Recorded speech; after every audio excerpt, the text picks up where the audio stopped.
Billiken fans, welcome back. It is Zach Miller and Peter Hale. It's the Midtown Madness Podcast. Before we get going, thank you so much for listening. And if you're watching on YouTube, don't forget to hit that like and subscribe button. Also, comment down below if you're on YouTube. If you're not on YouTube, head over to YouTube. If you like listening on audio, go head over to YouTube just to comment. We're going to take both of our temperatures with the end of the season, a little rapid reaction. If you have anything to say about our opinions or just want to express your own opinion, please head over to YouTube and comment on this episode. It's season 5. And once again, the Midtown Madness Podcast is brought to you by Two Men in a Garden. Pete, I had an unfortunate incident when I decided to eat the food of a national chain that also has some salsa.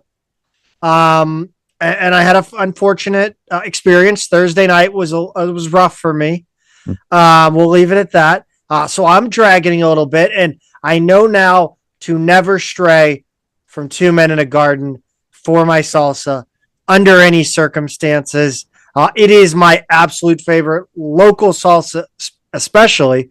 The best part about Two Men in a Garden, whether you're looking to absolve your taste buds of a bitter Billiken defeat like we had to on Friday, or celebrating a Billiken blowout, which hasn't really happened so much, Two Men in a Garden is going to be the perfect salsa for either occasion. If you like it mild, medium, or hot, doesn't matter. Right now, I'm going to have to stick to the mild. Tummy's a little upset.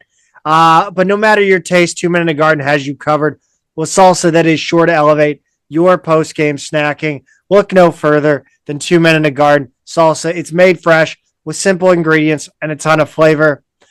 Visit them online at twomeninagarden.com. Shop your favorite flavors and learn more about Kitchen Hub STL. Don't forget to follow them on social media at Two Men Salsa on Instagram and Twitter for their latest updates. Pete, I bet you're asking yourself why I'm wearing brown tonight. I am, Zach, because normally you're pretty reliably SLU blue. So why are you wearing brown tonight? Well, besides it was a gift from my girlfriend. So, I'm kind of playing that card. I also, the Billikens played like shit against whoever that was, because I was out of commission. Loyola on Friday. Really painful stuff. We'll get into it. But yeah, I just, it was a shitty experience all the way around this weekend, I think. Except for the fact that George Mason didn't get a bid. I'm extremely happy about that. I have not yet received my invitation to the Playa Haters Ball. So I'm still awaiting that for this year. I've really done my best to really play a hate. Yeah.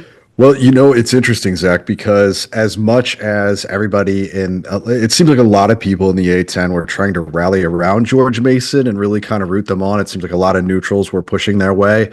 But come to find out, the committee did not think very highly of VCU. And had George Mason won that game, there's a very good chance VCU would not have made it. VCU was right above UNC in their overall seeding. And then below UNC, you had all of the auto bids from smaller conferences. So there's a very high likelihood. And I know you could say, well, they did have a team below them, but I don't know that it would have worked out like that had they not won. So they could have found an extra point in there for UNC. Oh, of course. So just because of color. My point is that they had better colors. My point is that we would not necessarily have seen a 2-bid league had George Mason won. So I found myself pulling for VCU because I think they're such a great team. I really like the way they play this season. Well, I don't know if I like being on the other end of it, but it's awful the way they play. I don't know how. I don't know. I don't know if I like the way they play, but I like how hard they play. They play hard. And I like that they're going to be the thorn in the side of at least one team here coming up pretty soon. But which is funny you say that, because there's a whole meme around UNC basketball where the like the sorority girl or whatever, the female fan in the audience is kind of tearing up, and she says, "Well, they tried hard. You can read her lips." So it's funny you talk about how VCU tries hard. They do, but and nonetheless, they're a better team than George Mason. And if we were only going to have one team, I'd rather it be VCU than George Mason. Yes, this year, and I don't apologize for that at all. I just think they're a better team and they deserve it. If we're going to get one, if we're going to get two, great. I would like to have two, but I don't know that would have happened. So, Zach, as much as you're not happy with the way SLU played in that second game, I think we should probably do this week chronologically because we're talking about a tournament here. And we'll probably have less to say about this game. And that was the 83-75 win over 12 seed Davidson on Thursday the 13th in the A10 tournament in Washington, D.C. It took SLU until the 5:51 mark of the first half to reach 8 points at Belk Arena a few weeks ago. I mean, the Belk curse is still kind of lingering. Could not score in that game. But SLU led 8-2 at the first media timeout of this game. So early signs were pointing the right direction, Zach. Yeah, they were. I tried to go through these notes and provide some like witty little retorts or pointed notes to each of your kind of bullets. Honestly, I didn't really get to see much of this one, but I do recall looking at the score and kind of fist pumping. The Billikens are up. I mean, it's a 6 to 10 point lead. There were again, it went from like 8 to double digits, and it looked like the Billikens were threatening to be in control of this one. They were, they maintained kind of like a 6 to 10 point lead most of the first half. Like it would get down to 5 or 6, it'd get up to 9 or 10. It got a little sloppy at the end though, right? Getting into halftime, just up 5 points, and it was frustrating because just with, I think it was the under 4 media or maybe a timeout right after that or something where I had tweeted out like really want a 10-point lead at half. Like we had the 10 point at the under 4, and I just wanted to maintain that. And then sure enough, we just really didn't score the last 2.5 minutes or so, and went up 5, which was a bummer. Yeah, and it seemed like it was just par for the course with this Billiken team. This is exactly who they are. A team that really has, and we're going to get into it in the Loyola game too, but a team that really hasn't been able to ride any waves lately, like this season at all. No, and the patterns in this game kind of played out like we've been used to lately, right? The sloppiness kind of continued in the second half. Davidson took an early lead. SLU was down 4 with 11 minutes to go, and then went on an 11-0 run. They let Davidson retake the lead again after that. Then they went on a 6-0 run, gave up the lead, little 5-0 run. Like we're just kind of used to this pattern by now, where we just can't string a long stretch together, sustain that good basketball, right? Like you see us go on these mini runs and everything looks like it's really clicking, and then all of a sudden it's like a bad turnover. We let up an offensive rebound, give up a second chance 3, that kind of thing. We're just really used to that pattern by now. Yeah. I mean, hey, look, it's not the worst thing in the world because I think we're learning as we went along this season that, our anxieties regarding, kind of getting kind of taken out of the game early and never recovering have really started to ease up a little bit. With those Travis Ford teams the last couple of years, they really had no character when it came to kind of being able to come back or face adversity within a game. I mean, there were a couple instances where, you look at the TJ Hargrove game. There were instances, but on the whole, those teams really just kind of would kind of fold. And credit to the Billikens, I guess, in this one. They certainly did not fold, and it was thanks to two main guys, the two guys that were potentially playing in their last game, and it was talked about incessantly on the broadcast. Dude, there is nothing worse than now I know, like it's like they make these A10 or these conference tournaments impossible to watch the broadcast because it's just the same talking points over and over again. I mean, yes. Maybe it's just that we've been watching it all season. I But think like, if that's you're an A10 fan, by this time you are exhausted by these same talking points every game. sure. And I guess every fan base deals with it, right? When you have Yes. these national commentators pop in and then deal with your game for, Mhm. I guess in this case, they're doing the whole A10 tournament, but like you get a game on an NBC Sports or CBS Sports or whatever, and on their network, like these guys haven't watched you play all year. They're doing 3, 4, 5 games a week. I mean, And Giannini, and I like Dr. John as like a dude, yeah. but like, I mean, there's just so much I can. Yeah, you roll your eyes with him a lot. He's not bad. There are definitely worse out there. But yeah, definitely a lot of eye rollers with him. But yeah, you're right. Gibson, Jimerson, Isaiah Swope hit some really big shots down the stretch, and that really sealed the win. Both of them had at least two in the last 5 or 6 minutes that were crucial. Swope led SLU with 26 points on 9 of 15 shooting, 3 of 4 from three, and those were all really well timed. Yeah, it's kind of one of those things. It's a moment, this game, where we've kind of talked about how this team was going to take an Isabellian effort. Mm-hmm. Somebody stepping up. Obviously, Isaiah Swope, for a lot of reasons, gets that comparison the most. Certainly, Jimerson, I think, put up a bit of an Isabellian effort the last few weeks or the last week or two, right? Yeah. But Swope garnering that comparison, playing style, role on the team. It's kind of almost been asked for by fans, and in this one, he certainly teased it. Right. Yeah, he definitely did, and it was these last couple games. And we'll get into it, but he was the guy. He was the leading scorer. But Jimerson was right behind him in this one. 25 points on 8 of 16 shooting, 6-11 from three. He continues to put up good rebounding numbers, 6 in this game.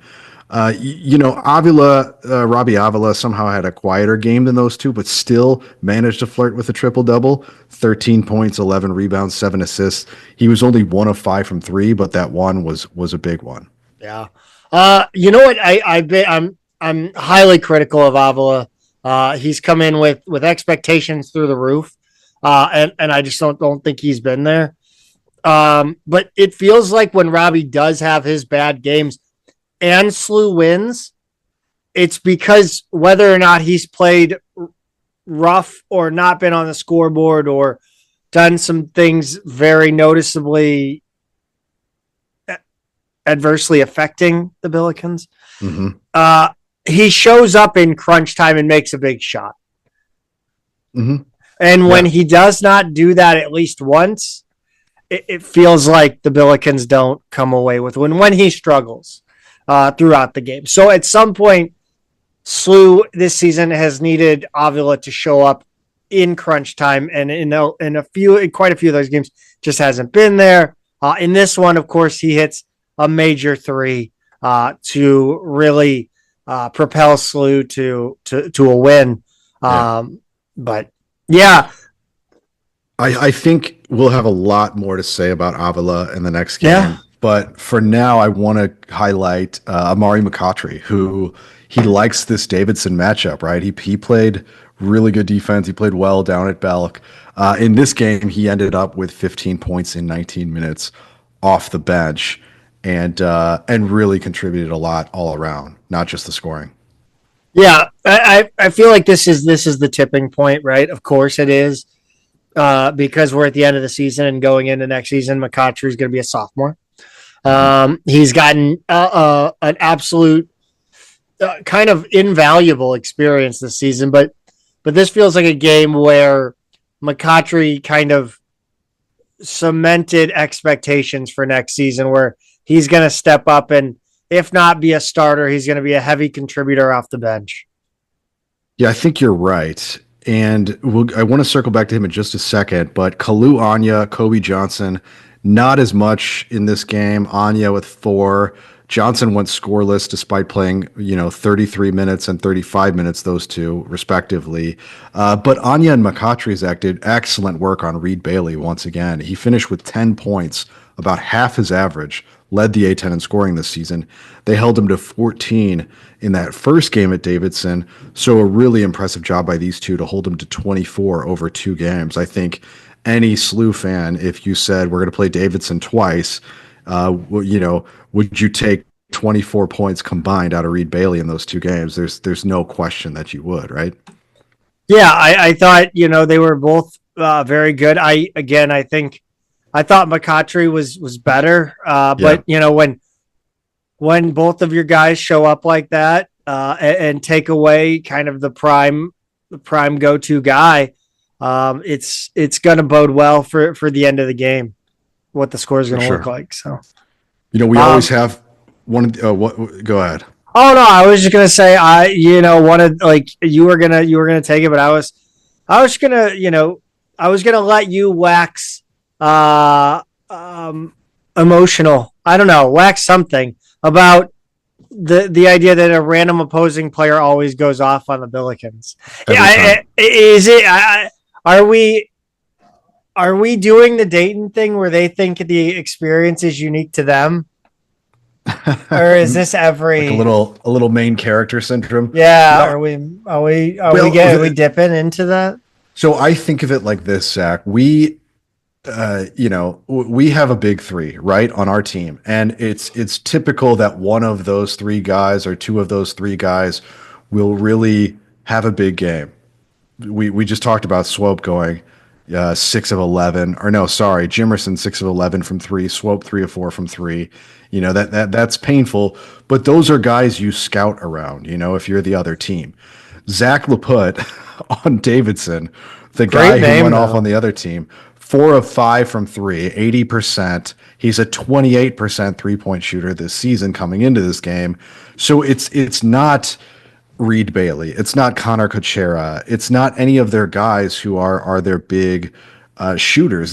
He's not even I don't think a starter, is he? So like this is truly like an unexpected one, the way that Woody Newton was, to where like we are not getting beaten by like one of the top guys who you plan around. It's always somebody else, like off to the side, down in the rotation. And that's what kills me about it, because I do remember even before Synergy and all the sophisticated ways they have to scout teams now, we still had this guy's a 38% 3-point shooter on high volume. Like that was always on the marker board before a game and while we were doing the scout on a team 25 years ago. Like you always plan around those things. And if a guy is a 28% low volume shooter, it's just not a factor. So that's what kills me. It's almost like we're kind of conceding the 3-point line, and then one guy is stepping up to take advantage of it every game. And convert on the other end of that, we don't have that guy, right? It's not like Amari McCautry comes in and goes 6 of 8 from 3 against any of these teams. It hasn't happened on our side, so that's what kind of kills me about it. Yeah, I thought I really I wanted to see a little more of Warlick. Not necessarily like I don't want to make it like a minutes thing, but like I wanted to see more of like, let's run stuff that we would run for Jimerson for Warlick, because he's a guy that maybe they sat, maybe they give him a little more leeway, or dummy Jimerson for Warlick, or stuff like that. And I'm going to get to that more because I think I was kind of disappointed in the amount of kind of orchestrating Shirts did with the offense this season. And we can talk about it because there was the fantastic interview with Rocchio and Zach Bovair. Yeah. And I want to get into it because he said a few things and I wanted to kind of talk about it. But 14 turnovers against Davidson. This team really struggles with time and score, or did struggle since the season's effectively over, barring what we find out in an hour about the NIT. Yeah. Yeah. So elaborate on that, Zach. You said they really struggled with time and score. I mean, like, their turnovers to me in this game were all clusters, right? Like it seemed like they came in 2s and 3s, and it would be they would lead to or be in the midst of a Davidson run. Yeah, I think it was one of those where it's the end of the half. You're up by, what were they up by leading to the half, like 8? And, you end up going into the half at 5. And it's like, okay, those are moments where I really want to see Shirts kind of put together a set, like call a set, call something that's going to get us a bucket at the rim. Mm-hmm. You know what I mean? Really try to manufacture points there, because it's crucial that we come away with a little more than a 5-point lead. Like, if we can stretch it to double digits, let's stretch it to double digits. Yeah, no, that's completely fair. And I guess there is something about some of these turnovers being ill-timed, being part of that as well. Look, Avila, Jimerson, McCautry, Swope each had 3 turnovers. It's hard to be too mad at them, though, because those were the guys responsible for just about all of our production. Yeah. But does that go hand in hand with what you're saying? Yeah, I think we've got to be better out of timeouts and in late game situations for sure. Yeah. Only 9 offensive. Is that only 9? Davidson only had 9 only? Well, they had 9. I don't think I'd say only. That's a solid number. Especially for a soft team like Davidson. They're not a team like VCU that's climbing your back for offensive rebounds. It did translate into 11 second chance points. But so I think what gets me here is that SLU and Davidson each made 29 shots, but the Wildcats had 15 extra looks at the basket, right? They had 66 attempts to just 51 for the Bills. That's a low attempt number, 51, right? Like we're not playing in a 35 second shot clock anymore. We're not trying to wear it down. That's just a low number of it. We're not hitting the offensive glass. We're giving them more opportunities, and these teams are just playing slow, to be quite frank. So yeah, you just don't want to give your opponent 15 extra cracks at the basket. But we did shoot 56.9% from the field, 42.9% from 3. Those are both fantastic numbers. 65% from free throw line. You want to be above 70 there. So we had to be that efficient in order to win this game. And that's a shame, because you don't really give yourself much wiggle room if you're saying, I've got to shoot 57% from the field and 43% from 3 in order to win this thing. That's not where you want to be. Yeah, it's the same shit we've seen all year. Yeah. Stretches of brilliance, and then just like straight slop. It's delightful that we've gone from 40 minutes of slop, interrupted by the occasional minute or so of brilliance of last season. Mm-hmm. To the majority is good, I think, or at least half. But there's just not enough consistency from this team this season to really threaten to make a run at this league. Yeah, unfortunately not. Like you said, the intermittent fantastic play and poor play, and you just end up with the same things at the end of the day. Efficient shooting, fewer attempts than our opponent. You get beat on the offensive glass and in the turnover battle. You play heavy starter minutes, limited bench production, late heroics for one or more of our big 3. It's all the same hallmarks we've seen all season. And the issue is that when you play that imperfect, it's going to come back to bite you, Zach, and it did in a 72-64 loss against 4 seed Loyola on Friday.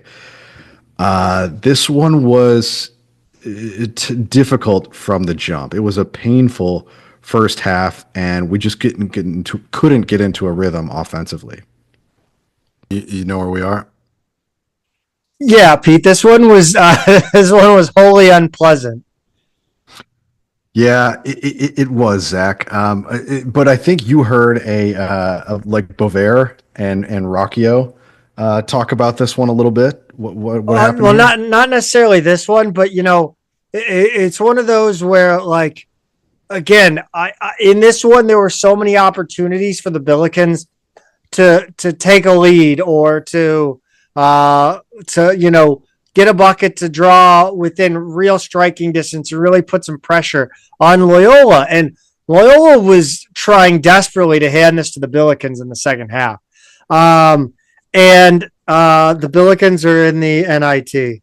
I saw you look at your watch and I knew what it was because I just saw the message too. We'll get to it. We'll get to yes, the rest of that. Oh, I hope I genuinely hope we host. I haven't seen it yet, but I would really like for that to happen. They don't have they have the field, not matchups. All right.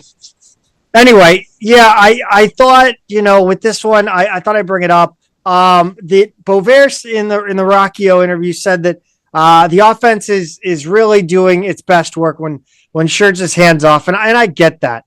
I get that when players are reading off each other, reacting. It's that Mark Schmidt does the same thing, but and of course I understand, instilling confidence in your players by allowing them to work shit out. McCautry is a great example of that, right? But I think sometimes what I'd like to see Shirts do is maybe be a little more hands-on with the offense and run some sets, orchestrate some offense where, again, so many wasted possessions, chance to, in this season as a whole as well, to extend leads. Talk about the Davidson game. Chances to really kind of put pressure on them and put them away for good.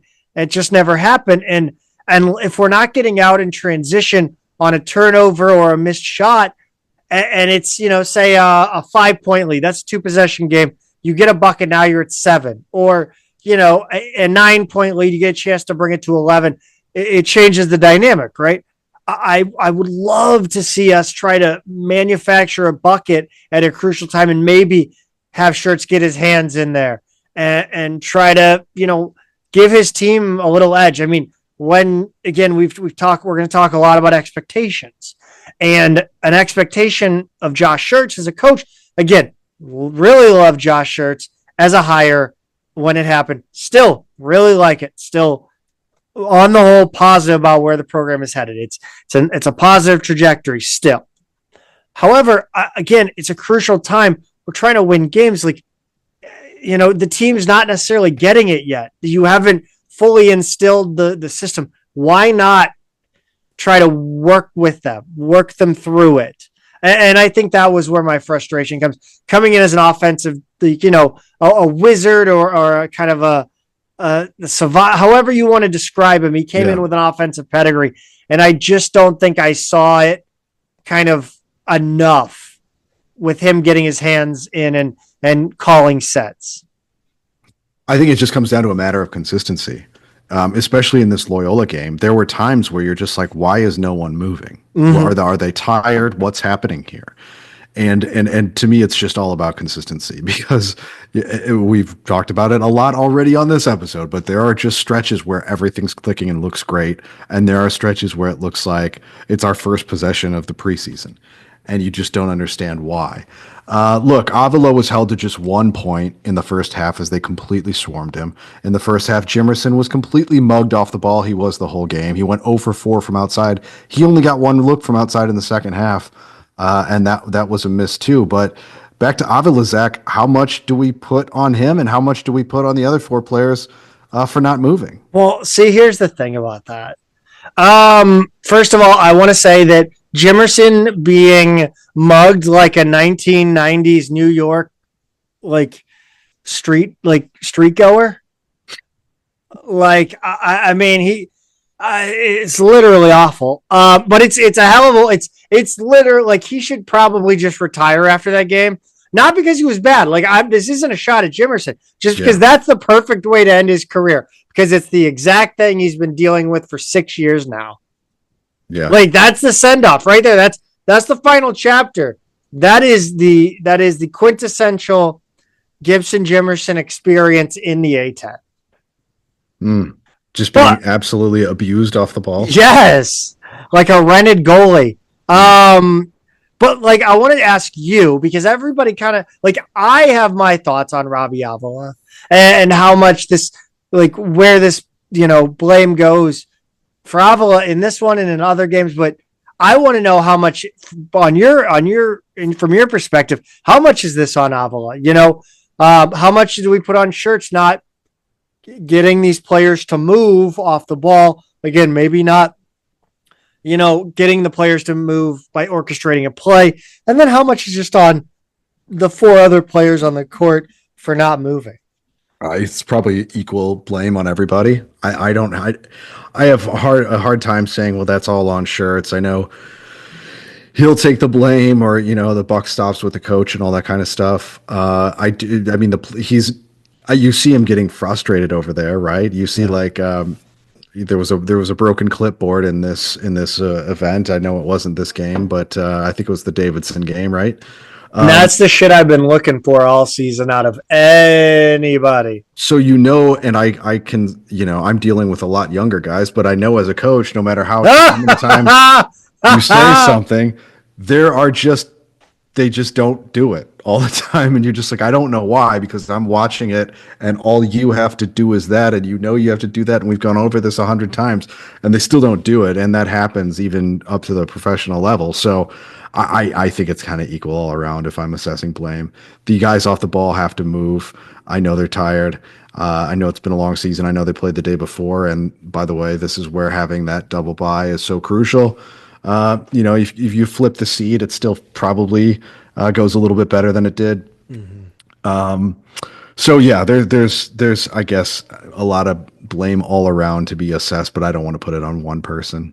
I will say that the neutral observers on Twitter, I think PD Buckets, who besides being delusional at George Mason's level of play this year, he has good takes. But he said he thought Avila was playing like he had mono. I think somebody else noted that he looked like he was moving funny. By the way, speaking of PD Buckets, he had a note that apparently excuse me, Drew Valentine turned to his fans and said it's always something with this senile MFer talking about an official. Oh wow! So in the game, I just have no respect for Drew Valentine. He just seems like a douche. Yeah, this is a lot. What did he say in the first half? Reminds me of Kim English a little bit. He's got that same kind of chip on his shoulder. Always got something to kind of, I don't know. Yeah. A coach doesn't need to turn to the fans and senile MF about a ref.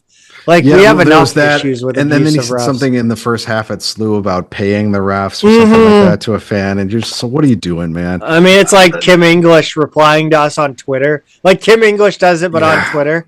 Yeah, Bruce Pearl lately has made some kind of crazy comments that you seem like aren't you in charge? Don't you have to be like a grown up and not say crazy things? What's his name? UMass. I can't think. Frank Martin did it for a while. Yes. Yep. Yeah. So I do it a lot. Yeah. So you either have the young up and coming coaches who are probably being a little too brash, or you have the old guys at their last job or second to last job and just don't care anymore. Yes. So, they've got too much tenure and power. In defense of Bruce Pearl, his team is a top 4 seed. They're a fantastic team. Yeah. So he probably feels a little bit of invincibility. Yes, rightfully so. When it comes, at least he's just running. You could do a lot more than run your mouth. You could, I don't know, kill somebody while drunk or kill someone while driving late at night. There's always that possibility. So that did happen.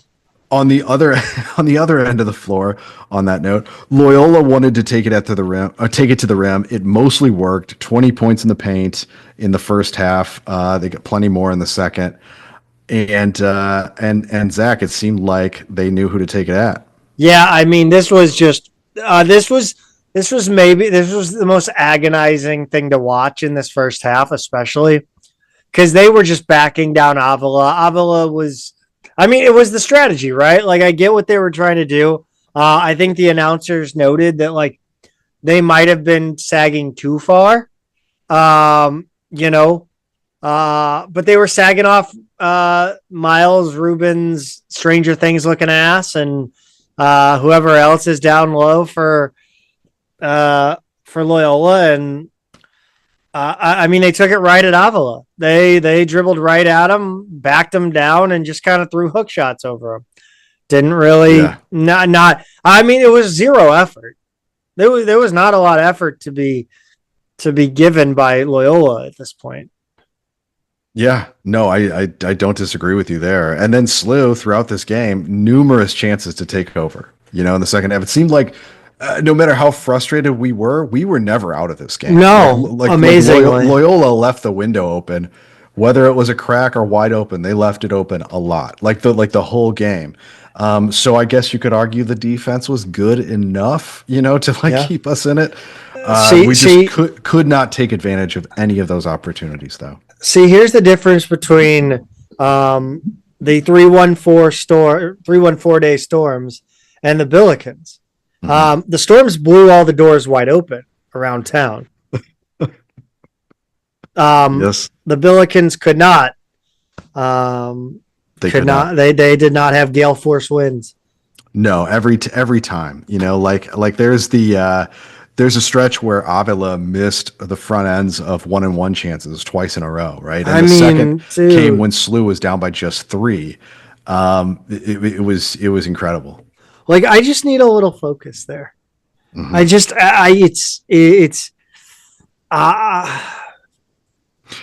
And then, down at the other end, Rubid comes up with an offensive rebound by basically jumping over him for the ball. Kicked it outside, Loyola hit a 3, and that was pretty much it. Now it's 66-60 instead of 63-60. And it was 63-60 after missing the front end of back-to-back 1-1s. Yeah. So we all he had to do was get the defensive rebound that he was in possession for, and then we still have a chance to go tie it or go just down 1 at the other end. So it was just it was an example of Loyola kept giving us chances. We decided not to take them, and then they would go, okay, fine. You didn't want it. We'll take it back away from you. Yeah, this was one of the pedestrian Avila games where, like I said, when Avila does not come through for at least that one moment, mm-hmm. That's it. Like, you're All-American, you're a talisman, you're a big-name guy, you're a viral star. Mm-hmm. All of that stuff has to come with a big-time shot. Yeah, or just like buckling. Like, there have been other games where it's not just one play, but it's buckling down in crunch time and just coming up with play after play after play. And in this case, it would have been hitting those front ends, and maybe even if you don't hit all 4, there's that open 3. There was the open 3 that was missed and shorted. Coming up with that rebound, right? So there's 4 opportunities. He had so many, and that's been my problem. The other way. And if you take care of business on those, like, we're not asking for anything extraordinary. No. It's hit the front end of a 1-1, get the rebound that you're in position for, maybe hit an open 3. So none of that happened there. He finished with 12 points, 6 rebounds, 2 assists, 37 minutes. He didn't get in foul trouble. He didn't turn it over a ton. He just really wasn't that effective in this game. Yeah, I think that's been, look, like, I'll go ahead and just go off on Robbie from there, I guess. And I don't want to, I'm not going to pour on, I'm going to try to be as level-headed here as I certainly can be, which is not very usually. But Robbie Avila, Robbie is an incredibly skilled basketball player, incredibly skilled. His ability to do magical things with a basketball is not up for discussion, right? And maybe it's unfair to put a microscope over Robbie, but he's like I said, he's the viral star. He's the poster boy for the system.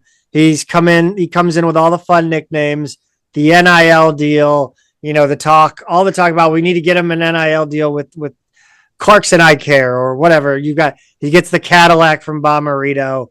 And I think I think he fell short of that reputation.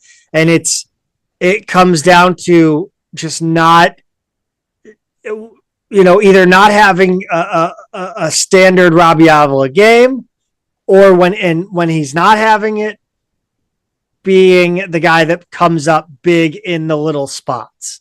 And when he has a chance to really do something major, it just felt like less times than necessary he fell short. Like I'm saying, I'm trying to kind of explain it more. There's 2 different experiences when it comes to watching Robbie Avila, in my opinion. And there's statistical averages, and there's watching him play. He puts up good numbers, fairly comparable to last year's numbers. Of course, not real, not of course, but there wasn't any real improvement. I think they were all just really either hovered a few parts of a percentage above or below his numbers, except for a 300% increase in turnovers. I think he averaged 4.1 compared to 1.3 or something like that in last season. But at Dayton, the Arch Baron Cup, Dayton, 4-10 in those two games, 4 points and 10 points in those two games. He did not make a single 3-point basket against Dayton. Turns it over 7 times at home and fouled out. I think it's the amount of times his turnovers or bad plays come on important possessions in those games, especially where he has rough nights.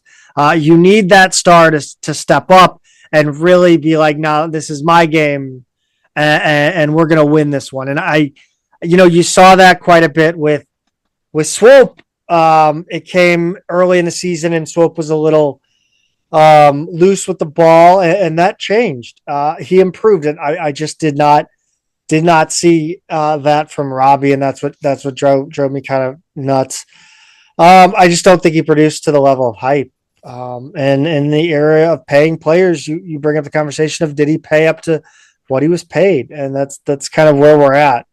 I personally want to see him overhaul his physical game. Can he get stronger, lighter, quicker? I mean, you had this conversation about Jokic a while back, I seem to recall, where he realized that to take that next step, it had to be through conditioning, through a physical change in his body. And I think this is a conversation that Robbie needs to have. I think, I think it changes a lot if he's going to continue to play, 40 minutes. And I think a lot of what we saw from Robbie, does fall on Shirts.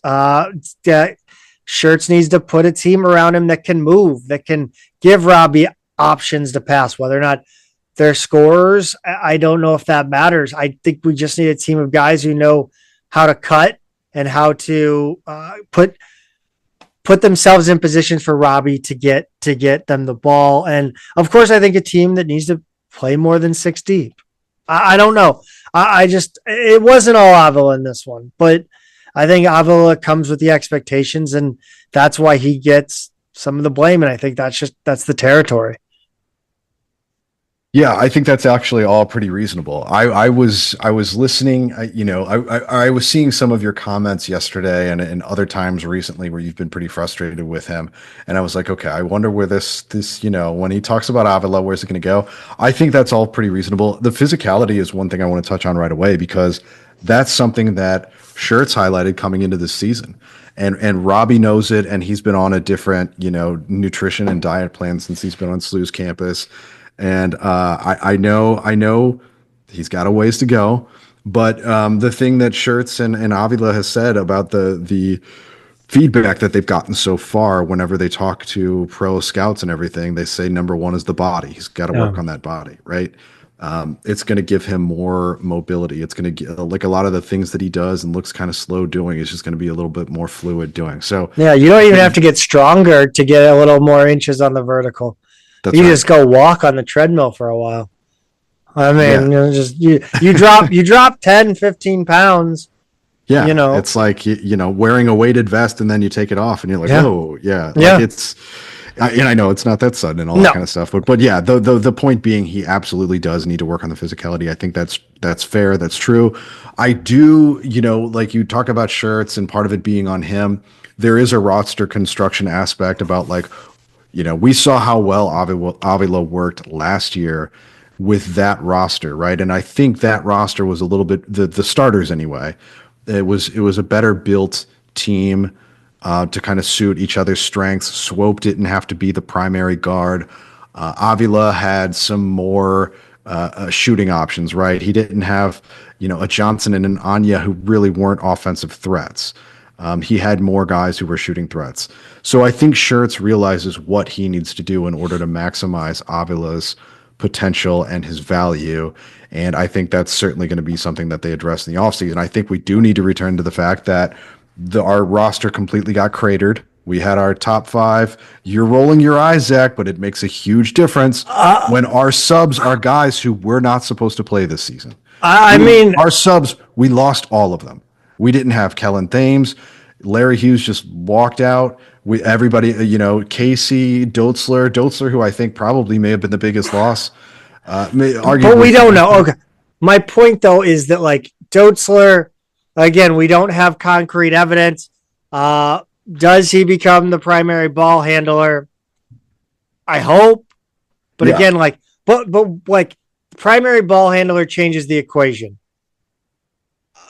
But does Dotzler really move the needle that much? Like, Johnson was an excellent point guard, I thought. I think Dotzler and Thames together move the needle. Casey and Hughes, not so much. But to me, those two, I think, were important losses in terms of positions that they play, what they bring, the kind of different looks that they give us.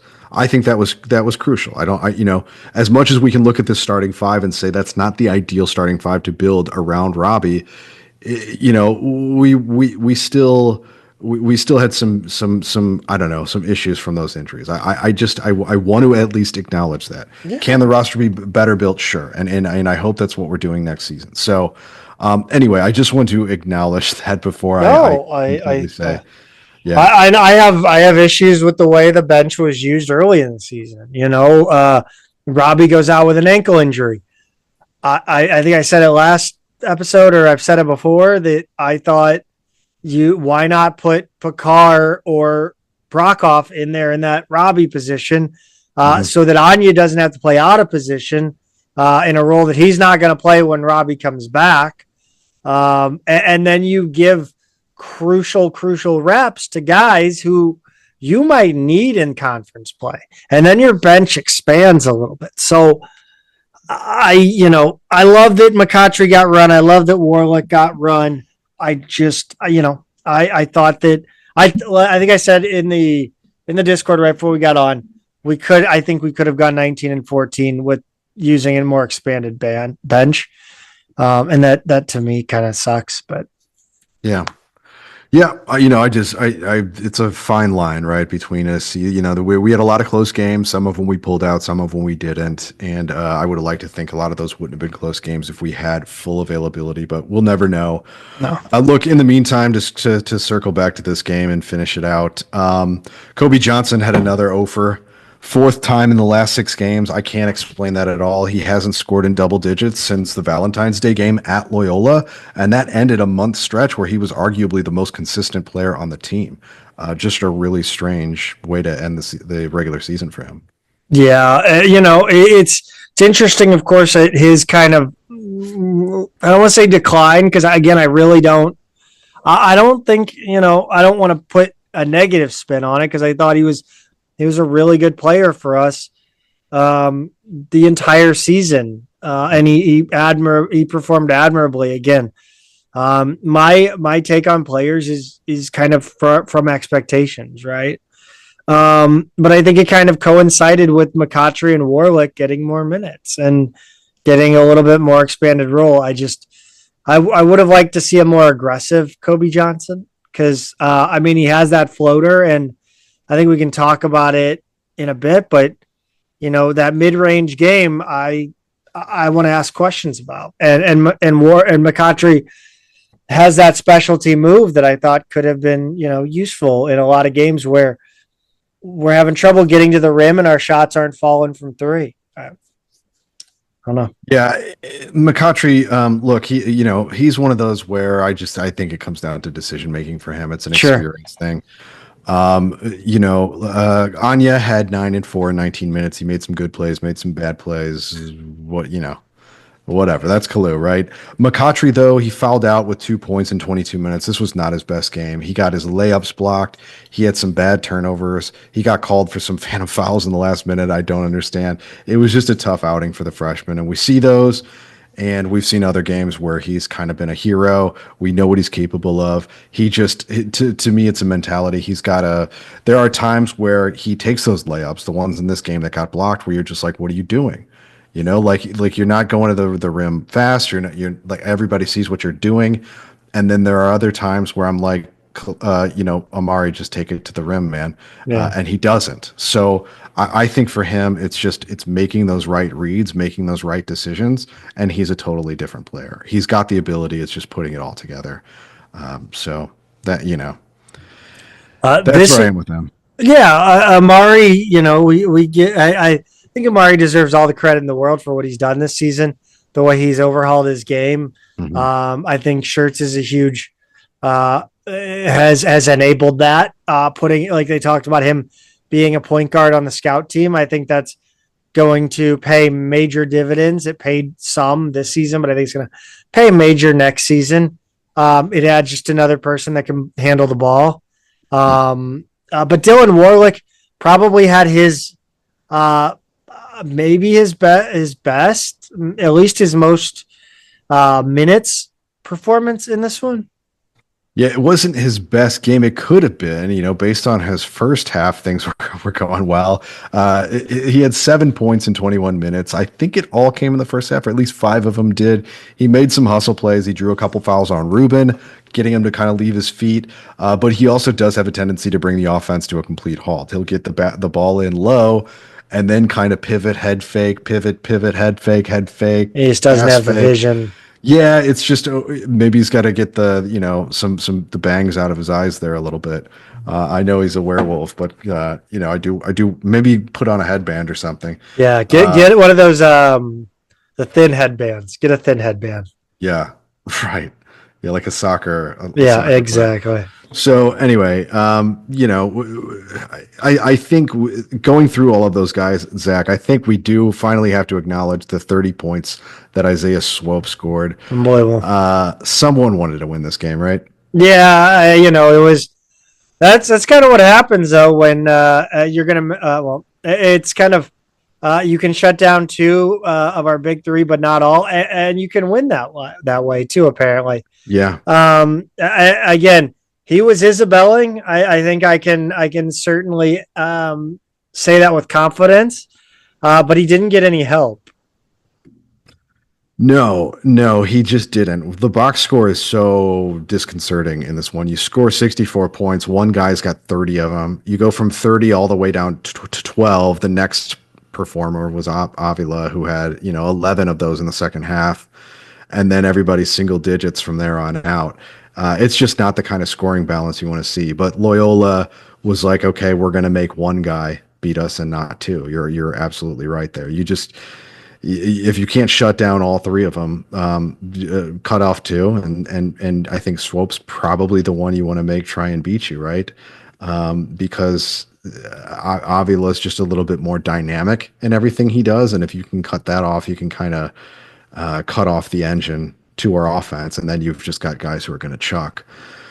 And so that's where I think Loyola got the best of us in this game. Speaking of the big 3, though, Zach, Loyola's version scored 49, about 9 points above their average. SLU held them to a combined 28 points last time when we beat them by 31. So just a complete turn of fortunes in this game.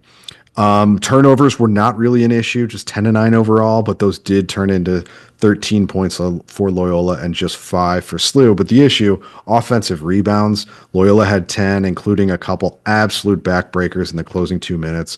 We talked about the one that I'm still seeing vividly in my dreams, and that's haunting me. And that's the one where Ruben just went right over Avila for that offensive rebound. I was hoping that would be an over the back, and then on the replay, I was like, nah, he just took it from him. You mentioned the what was it? 9 points above their average. Yeah. You know what happens if we hold them to their average, right? Oh yeah. Yeah. I mean, that's the difference in the game, right? Yep, that's the difference. You can find it in a few different places, and that's certainly one of them.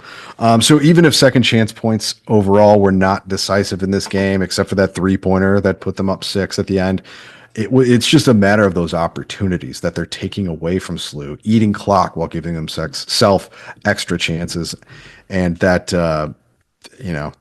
That just beats you, right? I mean, like you can't get in a rhythm when that's happening, even if they're not scoring on every single one of those offensive rebounding opportunities. SLU didn't shoot as well either. 431, 308, 667. So that's way down from where they've been lately, especially where they were in Davidson the game before. That's a huge going from 57% down to 43. You know, you're going from 43% down to 31 from three. So that's night and day. If we're not shooting as well as we were the game before, there it is. You know, again, Loyola did everything they could to make life miserable for Robbie and Gibson, leaving just Swope and two very limited offensive starters and a couple of freshmen. So I thought it was a good strategy and it paid off. Again, I think it's on guys like Anya and Kobe to make themselves available to get buckets too. But one last note, I thought this game was the style clash of offenses. Yeah, I mean, like you said, Zach, Loyola was perfectly happy taking tough twos, right? Like they were operating out of the mid range, and then they were taking a lot right at the rim. It didn't look like our offense, but they beat SLU doing it, right? Yeah. And again, I talked about it, I think last week, maybe. Yeah, it was last week. Yeah. Again, I do want to I want to hear what you guys have to think, honestly. The rigidity of Schertz's system when it comes to shot selection or shot location. I think you saw toward the end of the Loyola game, Swope cashed in 2 mid-range shots. And, I'd really like to know if whether or not eliminating one of the largest areas on the court from at least the threat of scoring, makes it easier on defense or hinders the ability to get to, I'm not saying we shouldn't strive for, easy twos at the basket or threes. Like, that's fine. Like, strive for that all you want. But, like, at some point, like a tough two from Swope or that hook shot from, like, you just have to go and get something and not necessarily worry about where it's at. Yeah.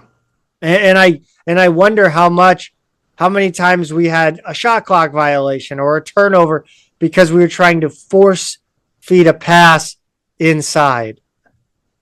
Or, we were so focused on trying to get a three or, again, force that ball inside. So, yeah, I don't know. And with Swope, again, he gets contested easily at the rim. If he threatens more in the mid-range, that maybe gives him a half a step to the rim, right? If he's going to drive, he's going to do one of two things in this season. He's going to step back for a three, or he's going to go to the rim and make a pass, or he's going to try to go up, right? He's either going to go to the rim or step back. Once he gets past a certain point, there's no reason to think he's going to do anything else but go to the rim. Right. So you're going to cover him all the way to the rim. I'm just asking if it opens another dimension to at least you have people thinking that you could. So. Yeah. I think I think you're right. I think there's plenty of. I think that's kind of an open question that I don't have the answer to. What I will say is that Swope in that mid-range shot, it's a very specific thing that he does. It's that big step back, teardrop, fade away thing that he kind of. I don't think teardrop's the right word, but where he puts a lot of arc on his shot. He's fading away. He's a shorter guy. He's getting separation from a defender. Usually, higher up in the lane, and it's just I think it's one of the shots, the mid-range shots that Schertz has an exception for. Like, he has certain specific player, specific style of shots that he makes exceptions for, and that's one of them. That's fine. I do wonder, is there room for more in the mid-range? So yeah, fair question, open-ended question, and I think one that we need to. Let's hear from people. Let us know what you think. We'll put it out there on Twitter as time goes on as well. Zach, why don't we, before we get into what's going on in the NIT, let's wrap up the rest of this A10 tournament. and talk about what went down here and just kind of general observations. Pete, let's break down the A10 before we get into the NIT. The Wednesday night pillow fight, which is the ultimate nickname for a round in conference basketball. Number 12, Davidson, 69, nice. 13, Richmond, 65. Third time might be a trap for Davidson. Not with Richmond. Fordham beat Rhode Island 88-71. Apparently Rhode Island just didn't want to be there. Fordham hadn't won in about a month before this. These rounds really, these pillow fight games, I think in these tournaments are really about teams that are actually still checked in.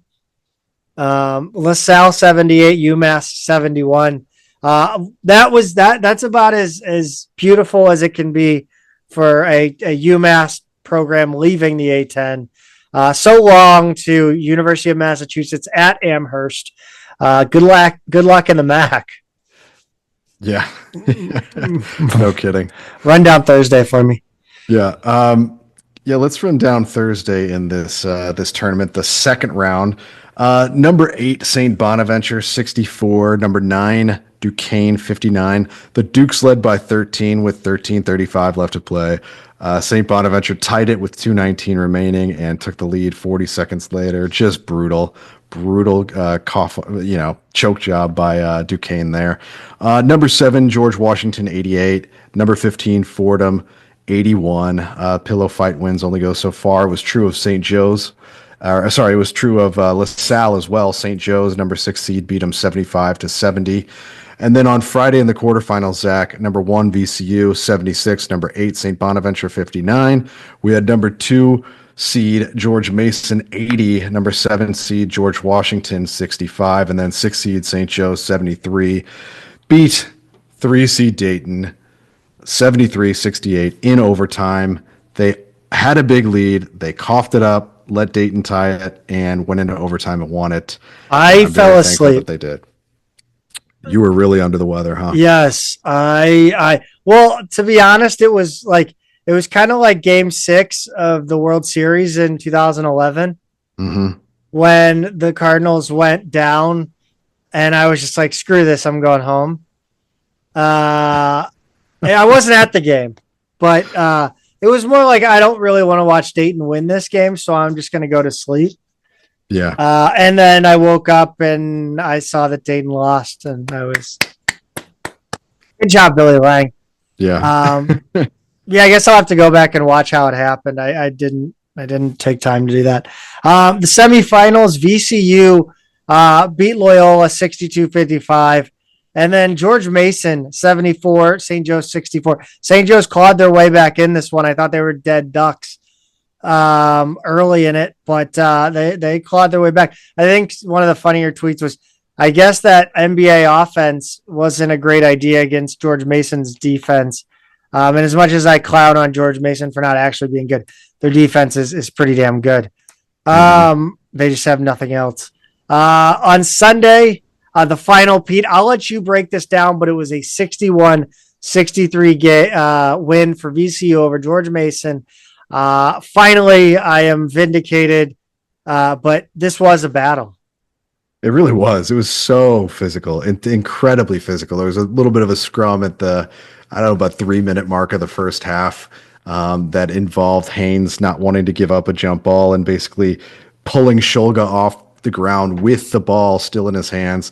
He got shoved in the chest by, who was it? Christian Furman came in and pushed him. And so there wound up being double technicals on that play. He almost got another one late in the game. Yeah. He probably should have been out of the game. I know.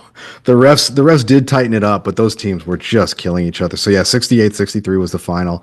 You know what's funny though, Zach, is we had Fordham and LaSalle win the pillow fight games, neither of which mattered beyond day 2 where they lost. And then we had St. Joe's beat Dayton, which wasn't entirely a surprising result either. But otherwise, you had straight chalk in this conference tournament. It is the most chalky A10 tournament I think I've ever seen. I know, it tasted like shit.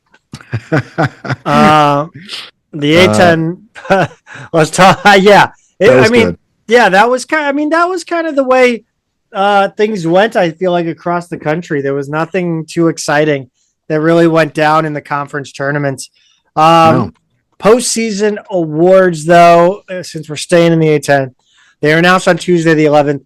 Gibson Jimerson, first team and all academic. He joins Ed McCauley as the second Billiken to make an all-conference team 4 times. We will have a ton more to talk about Gibson Jimerson. He probably deserves his own episode. Also, we have to get back into the interview game. I think Gibson Jimerson absolutely has to be on that list whenever that is possible. Yeah, I think so. I mean, I think he's going to be a really interesting one. My God, dude! And now that he's done, I think we'll be allowed to talk. Well, yeah, no, I mean, again, like it's not been getting alumni to interview has never been a problem. Sure, it has been scheduling them that has been the problem. Yes. We will one day get back to interviewing people. It's just been crazy the last few years or last couple of years since we haven't done one in almost probably a year and change. Not a long form one anyway. Robbie Avila, second team. Isaiah Swope, third team. Not really surprising there.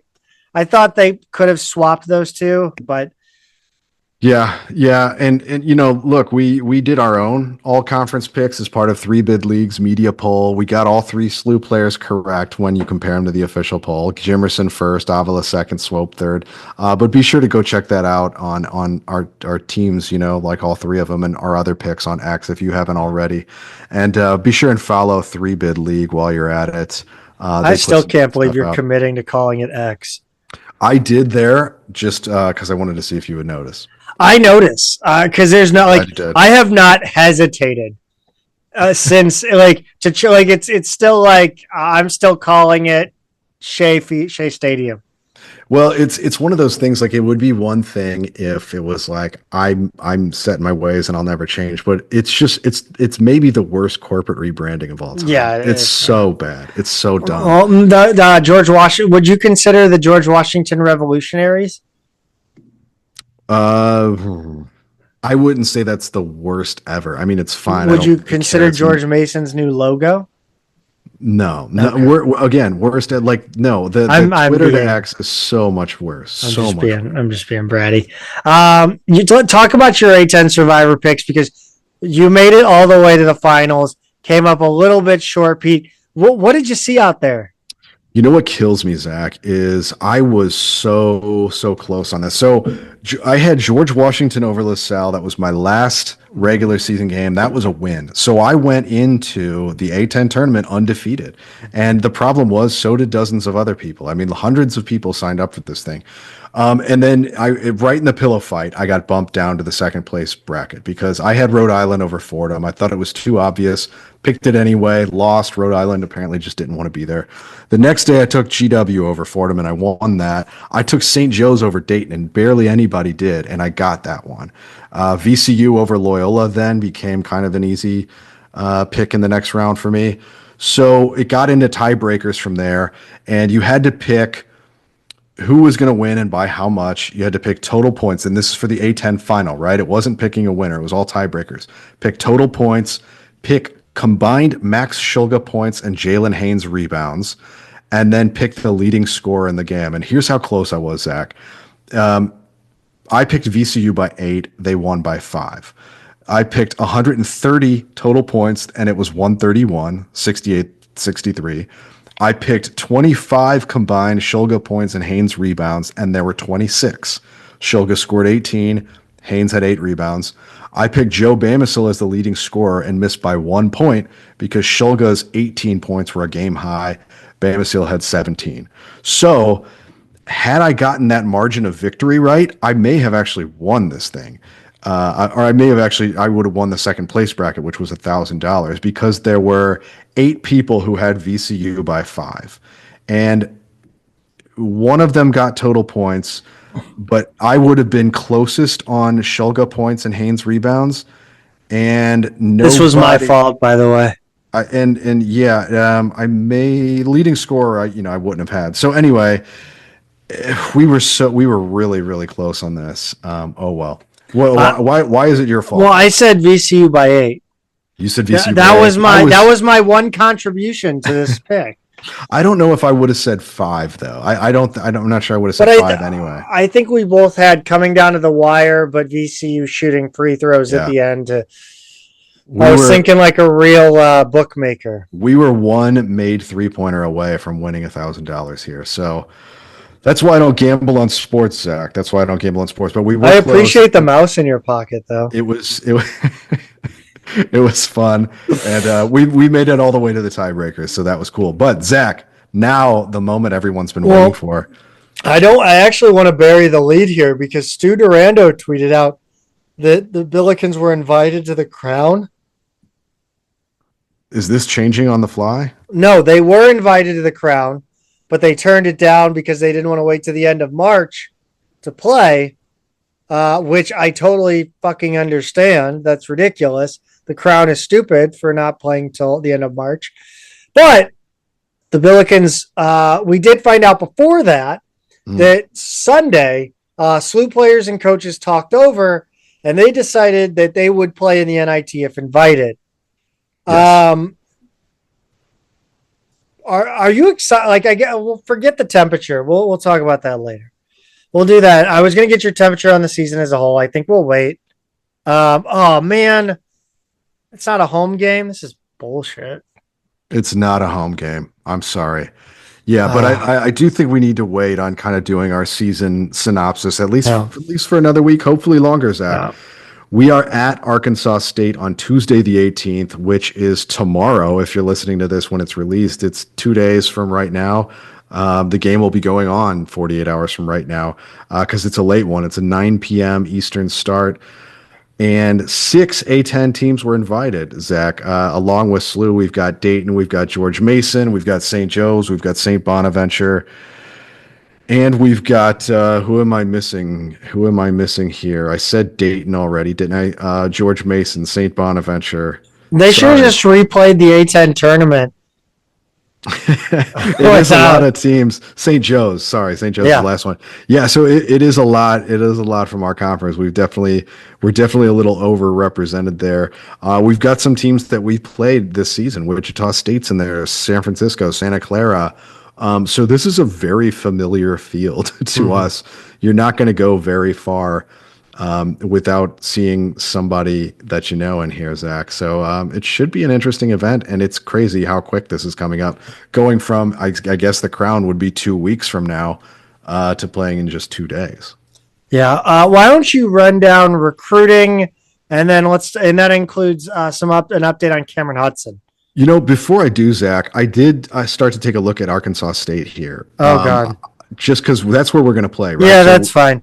We're down at Arkansas State. They are 24-10 this season. Their coach is Brian Hodgson, who's interesting. He seems like he's a pretty good coach, and he comes out of Alabama.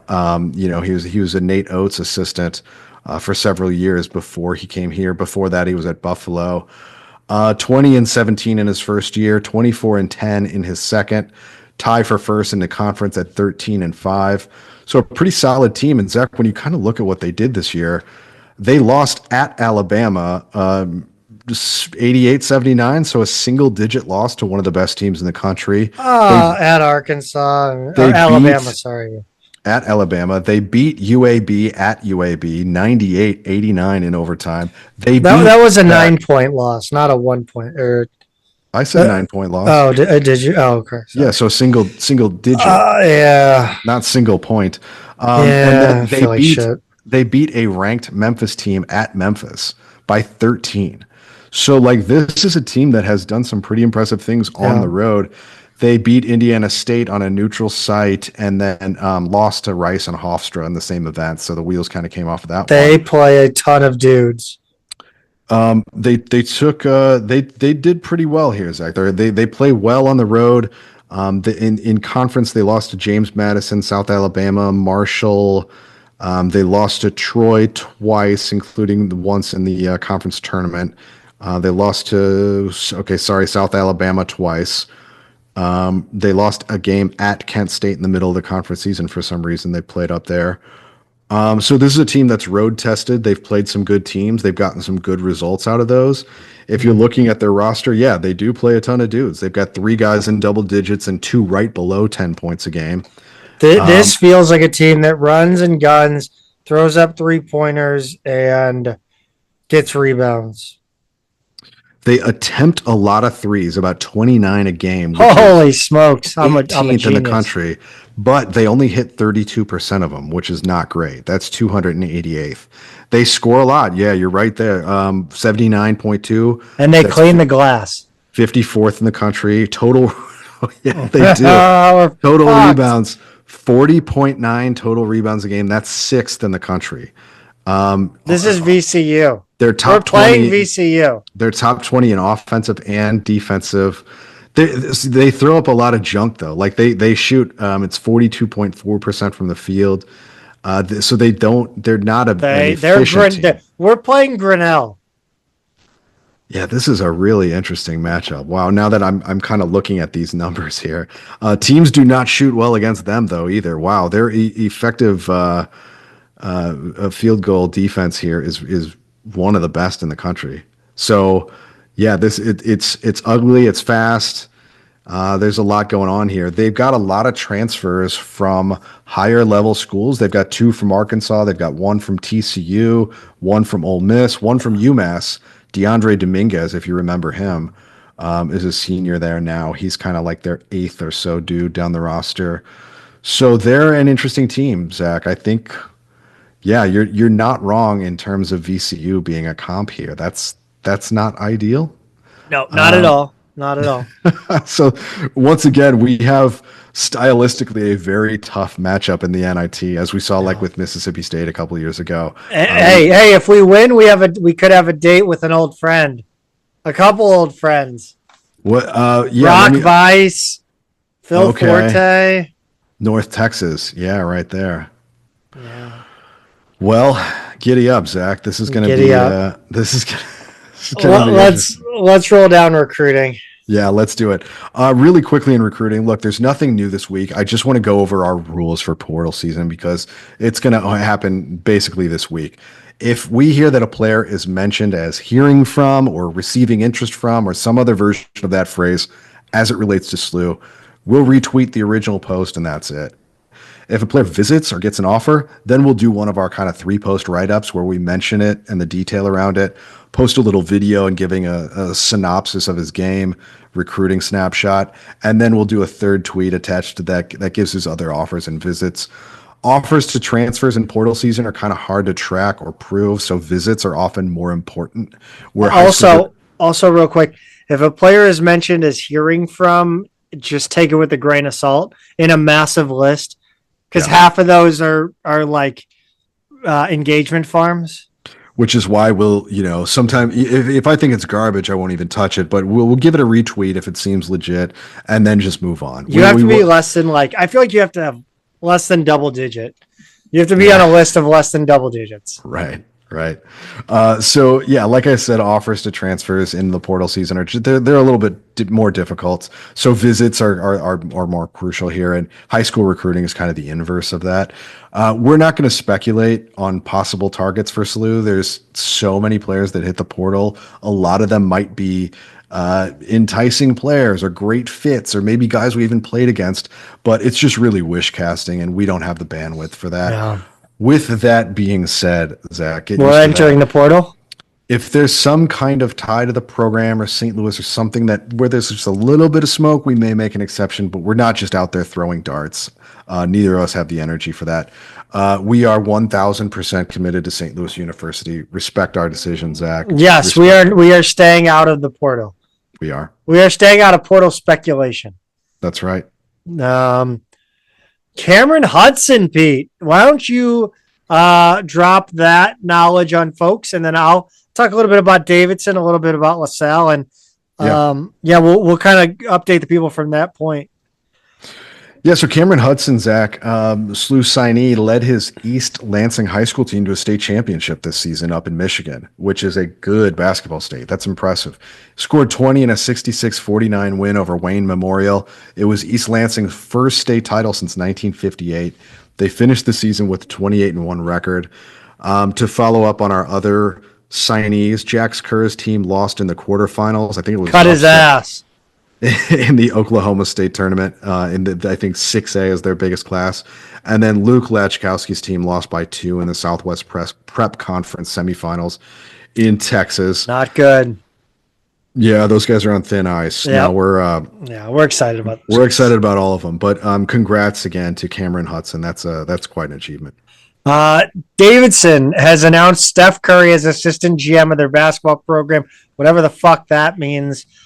I just don't see this as like a thing that moves the needle. Other like he's not making any decisions. He's just there to like he's being Chris May. Like he's a money guy, right? So I just don't, I don't think he's made like I don't think why Chris May's a terrible cop. I just really want to throw his name because I hadn't yet in this episode. No, I think he just is kind of a figurehead. It feels like, he's going to fund it with $1 million next season. Whoop-de-doo. He's going to work with Austin Bunt, GM, formerly of Under Armour's global marketing division. No surprise, really, that Under Armour and the Steph Curry brand are really throwing their weight behind Davidson. And it remains to be seen whether or not Matt McKillop can actually pull something with it. Mm-hmm. LaSalle announced Darius Nichols, the next head coach, on Tuesday. Nichols was the head coach at Radford for the past 4 seasons. 2008 graduate of West Virginia, where he played for Huggy Bear. He was a graduate assistant there after his playing career ended. Then went on to assistant jobs at Florida, Louisiana Tech, Wofford, and Northern Kentucky. Old friend Jack Raboyne was on staff at Radford. There's a non-zero chance here that Jack Raboyne ends up in the conference again, which would be awesome. Hook us up with some ticks. We'll come up to Philly next season for sure. Yeah, sounds good. Guys, I hate to do this to our women's basketball program, baseball program, softball program, but I am under the weather, have been since eating some bad Chipotle on Thursday there. I said it. So I'm going to leave some of this stuff to next week. I can't. So I appreciate you all bearing with us here and me specifically. Pete, thank you for bearing with me. But yeah, that's going to do it for this episode. We're going to stick with men's basketball. Some news on the men's soccer side, but we'll get to that. Again, apologies to all the non-revs this week. I've been doing you guys dirty for the last few weeks, so sorry to continue that streak. Pete, go Bills. Go Bills.